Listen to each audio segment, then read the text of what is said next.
Hey there, party people. Doing a little more Frankensteining of track today. And obviously this is very temporary and will it work kind of situation. Have floating track. That's always fun. But yeah, essentially what I was doing is I had this little bridge section kind of floating here on a piece of pink foam. And just having everything loop around, this is going to be the temple hill. It's going to be a little bit higher than it is now, which is about that high. Having both tracks coming off of here and looping around, it was just weird, having my high-speed rail run through a harbor area, for one. For two, once I started playing around with these heights, I realized, if I can move here, that the harbor is just going to be way too high, and it was just it was making me kind of concerned. And I figured this way I can get a little more room in here if I just took out the high-speed rail running back behind the hill and moved it to the front. Boom. So basically I bought myself about 2 inches in here. Taking it that way. I'm going to see if I can get a little more space in here, but I'm okay with having that space there. So this would be where the loading area is for the harbor section. I'm thinking about canting the harbor a little bit. I had it straight like this, and if I move it a little bit like at this at kind of an angle, it might create a little more interest. And then I have my high-speed rail going right around here, and everything else is the same. And then I had the switch here, and I had a different switch. I had a right-hand switch. This is a left, I believe. So I had the right, but that would mean that this little jog here that you're seeing in the track, the high-speed rail had to go on that. And that was a little weird too, because it shouldn't have to do that. It should just high speed it straight, in my opinion. So I swapped a switch from back there, put that over here, and now the high speed rail will go straight through into this more subtle curve instead of having to do a little whoosh out. Whereas the freight could do that little whoosh out, and it's kind of cool looking anyway. So the only other thing I need to do is I need to get another one of these, I believe. Another one of these little risers for this section here. So we'll see how that goes. But yeah, I got to address how that's going to work. This whole section needs to support. I'll sort that out. So I'm still going for putting this stuff in, and then essentially building with plaster gauze the actual hillside structure. So this will be kind of a hillside area. This will be, and then this will be where the auto traffic passes through, which is also what I wanted. Yay! So yeah, I'll do that. And what else over here? This pink foam is going to be cut back, and maybe a ramp for a loading ramp, kind of like the ramp that I had built previously. I might do that. We'll see how it goes. I'm not quite sure how this area is going to work, but this is a step closer because I have way more room. The buildings and everything were way out there. Now I'll be able to bring everything back in real time, like so.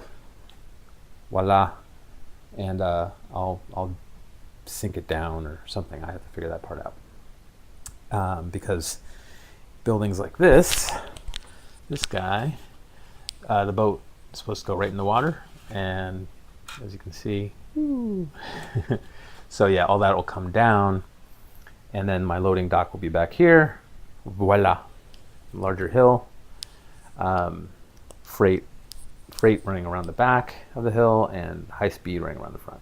Yay. So that's happy times. That's going to work much better. I still have my bridge. I have my auto underpass section. And all is right in the world. Yay. So then what I did, quick cut to here because I ran out of space on my phone, so that's fun. So where was I? Then what I did, that switch that I moved from the other side, I moved over here and I was able to straighten this out so it wasn't running back toward the wall there. It was running more straight back, and I got to make my freight area a little longer, which is what I wanted as well. So that's another yay.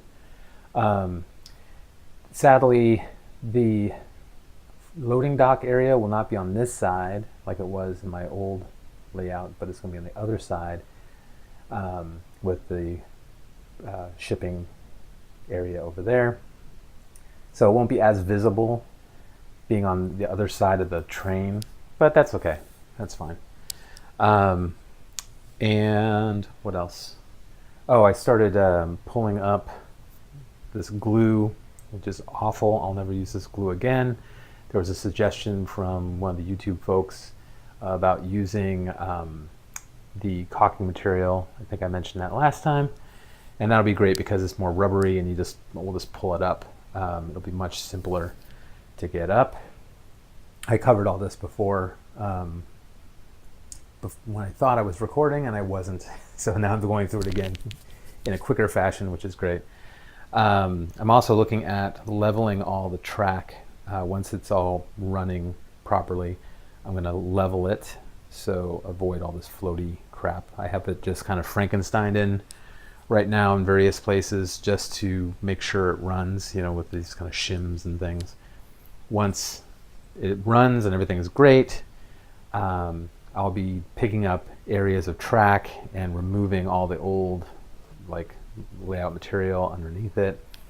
And then I have to just figure out I probably just should get a piece of wood or something and use actual wood to level out the track. My initial plan was what I did in my old room, which is to do some of the building up of this foam core and the like, and then putting the plaster gauze over it. And the plaster gauze is strong enough, so if I have a gap, from here to here, that kind of gap, plaster gauze going over the top of that wasn't a problem at all. Same with here, this kind of gap, plaster gauze across, that'll take this right up. But I also want to make sure that I'm doing it right. I don't want to be kludging stuff together. So we'll see how that goes. But a lot of it is just getting this old material up because that's making everything crazy anyway.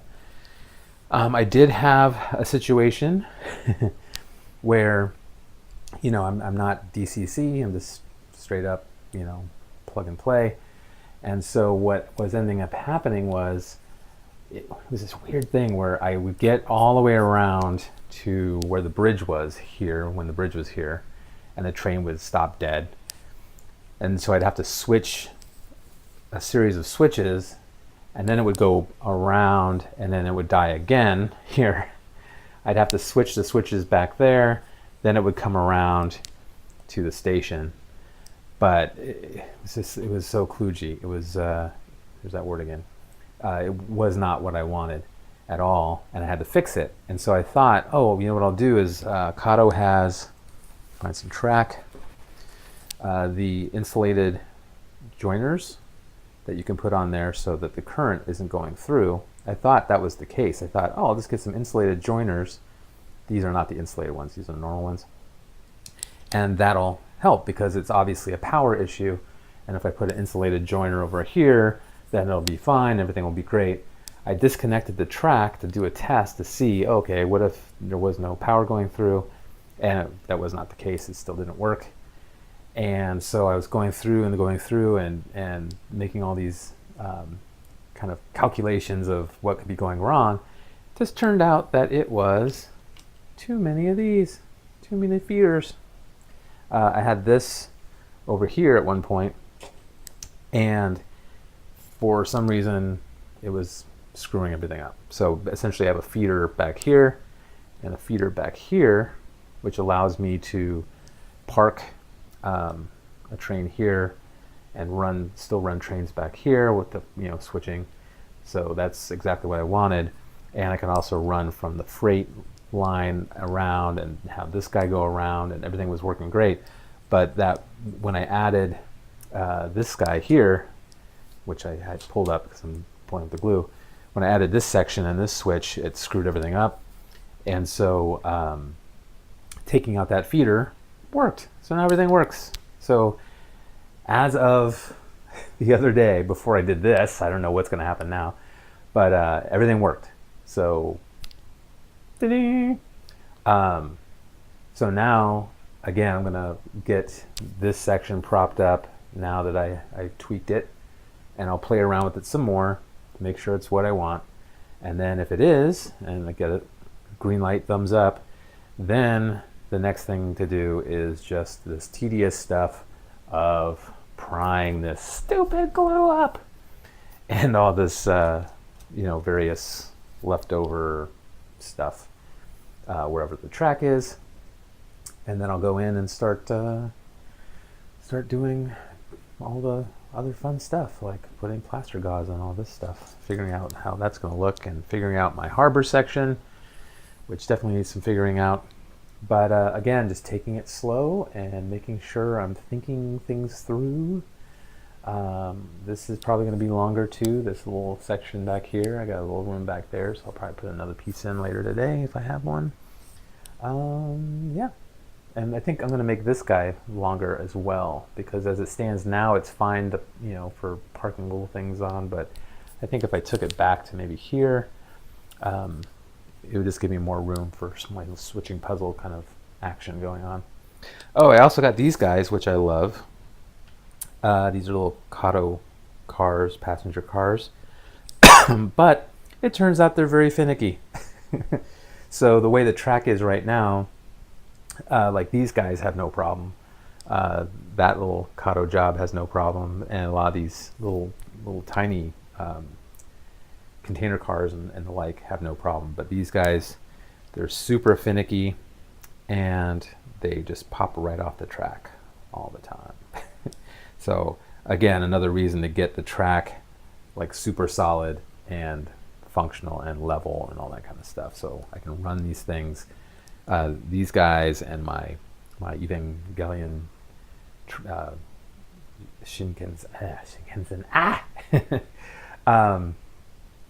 can run those around without problem. So anyway, I'm going a little long, so I'm going to wrap it up. But yeah, things are coming along nicely, and I just need to make sure everything is functioning. This guy, this Modemo, I really like how it runs for the most part, but it only runs one way well. It's kind of interesting. If anybody knows about that, let me know. And this guy, and this guy, and these guys are kind of on my S list, my boo list. I don't know what's going on. I got one of the Kato trams a long time ago. This is a Kato, the poor tram. This was the first thing I got. Actually, I got it with my unit plate set, and it was mwah. It was fantastic. It ran really smoothly, and I've seen other people, like someone has this poor tram. I just saw a YouTube video, and he was running it around really fast, like way too fast, but it was really like cruising. And mine does not do that at all. Mine is just very like. It's just like dragging, which, I mean, for the scale, it kind of works. It's fine, but I would like the option to run it a little bit faster. This guy runs pretty well overall. Oh, wrong way. Can't run it that way. So yeah, this one runs super fast, and you can kind of chill it out. And I got to clean that track, but that's the other thing I got to do. That's the next step. After I get the main track going, I got to work on this tram track, because it is not behaving at all. So that's the next phase. So anyway, going to cut it there. Thank you for listening to this long update, and I'll see you guys later.